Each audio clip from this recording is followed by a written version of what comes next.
Hello, hello, good morning, good day, good night mga kabugis. Ito po, papakita ko lang sa inyo itong mga kawaw, itong aking collection na variegated oh. Nalimutan ko na lang ang ID nito. Yan oh.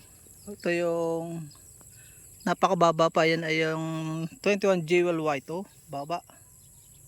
So yan oh. So nag-venture tayo mga kawaw sa bougainvillea, yan mga variegated, para may susundan ng ating mga kaplantito, plantita. Ito naman yung 21 jewel na pink variegated oh, yan oh. Puro mamahalin po't mga high value itong aking in demand ito ang binibili, yan oh. Ito ang ganda niya no, mga kabugis. Talaga yan, huwag mo mawawala yung variety na yan. Side sa lupa oh.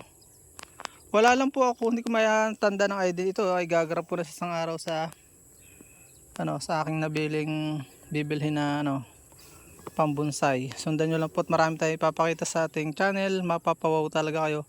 21 jewel, ito yung mga nauna ko binili. Ganda niya no. Ito variegated na mga red. Ito sunod kong binili. Sunod. Parang sabay yata yung 21. O kinabukasan ko ito binili. Hindi ko rin siya ma-ID. Pero siya ay variegated white. Pero siya ay dwarf. Yan o. Pwede nyo siyang i-google. Click nyo lang yung picture. Makikita nyo na madali siyang i-ID kapag kami bunga. May bunga, may bulaklak. Kaya pag wala ay mahirap. So yun lang mga ko. Na-update ko lang kayo. Marami tayong adventure ngayon. Papasukin, pinasok. Exciting sa mga plantito-plantita. Kahit lalaki at babae ay talaga namang mapapawaw ka sa ganda ng mga bougainvillea ngayon. There are more than 1,000 varieties. Kaya napaka-exciting. Pinili natin isama ito sa ating mga vlog. Itong mga ganitong klase. Ito, iba rin ito. Pastel ito ng alam ko eh.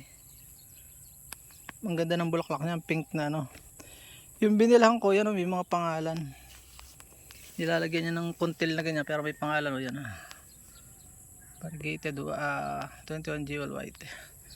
Ito ay, tingnan natin. Yan. Pax. Ano yan? Pax pink. Yellow, may yellow pink. Yellow pink ko ito. Yellow pink. Hindi ko na mabasa. Parang sulat ko rin. So yun lang, maraming salamat mga kawaw. Lagi natin tatandaan. Pag marami kang alam, hindi kang papag-iwanan. Paalam and God bless.